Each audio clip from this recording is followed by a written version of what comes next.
ഞാൻ ഇട്ടേക്കുന്ന ആളെക്കുറിച്ച് ആദ്യം പരിചയപ്പെടുത്താം കേട്ടോ. ഇയാളെക്കുറിച്ച് ഫുൾ വീഡിയോ ഞാൻ ചെയ്തിട്ടുണ്ട്, എന്നാലും ഞാൻ പറയാം. ഇത് ഇവനെ കണ്ട് ഞാൻ ഇഷ്ടപ്പെട്ട് വാങ്ങിയതാണ്. പക്ഷേ എനിക്ക് കയ്യിൽ കിട്ടിയപ്പോൾ അത്ര ഭംഗിയൊന്നും തോന്നിയില്ല കേട്ടോ. മോഡലിട്ട് കണ്ടപ്പോൾ നല്ല രസമുണ്ടായിരുന്നു.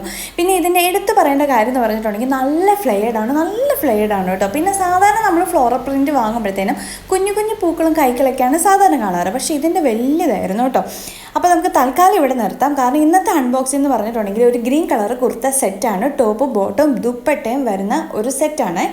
പിന്നെ ഇത് ഞാൻ ഗ്രീൻ കളർ മാത്രമേ കണ്ടുള്ളൂ, വേറെ കളറൊന്നും കണ്ടിട്ടില്ല. പിന്നെ ഇതിൻ്റെ കൂടെ വരുന്നത് ഗോൾഡൻ ഷെയ്ഡല്ല, ഇതൊരു കോപ്പർ ഷെയ്ഡാണ് കേട്ടോ. പിന്നെ ഞാൻ ഫുൾ വീഡിയോ ചെയ്തപ്പോൾ ഒരു കാര്യം പറയാൻ വിട്ടുപോയി. എന്നോട് ഒത്തിരി ആരൊക്കെയോ ചോദിച്ചായിരുന്നു ഇതിൻ്റെ കൂടെ സ്ലീവ് വരുന്നുണ്ടോ അല്ലെങ്കിൽ സ്ലീവ്ലെസ് ആയിട്ടാണോ എന്നൊക്കെ ചോദിച്ചിട്ടുണ്ടായിരുന്നു. സ്ലീവ് വരുന്നില്ല, സ്ലീവ്ലെസ് തന്നെയാണ് കേട്ടോ. ഞാൻ പറയാൻ വിട്ടുപോയതാണ്. പിന്നെ ഇതിൻ്റെ സിൽക്ക് ബ്ലെൻഡാണ് ഇതിൻ്റെ ഫാബ്രിക് വന്നത്. അറ്റാച്ച്ഡ് മറ്റേ ലൈനിങ്ങും കാര്യങ്ങളും എല്ലാം വരുന്നുണ്ട്. എനിക്ക് ഒരുപാട് അങ്ങ് ഇഷ്ടപ്പെട്ടു. ഒരു വെറൈറ്റി ഡിസൈനാണല്ലോ, ഒരു ടെമ്പിൾ ഡിസൈനൊക്കെ ആയിട്ട്. ബായ്.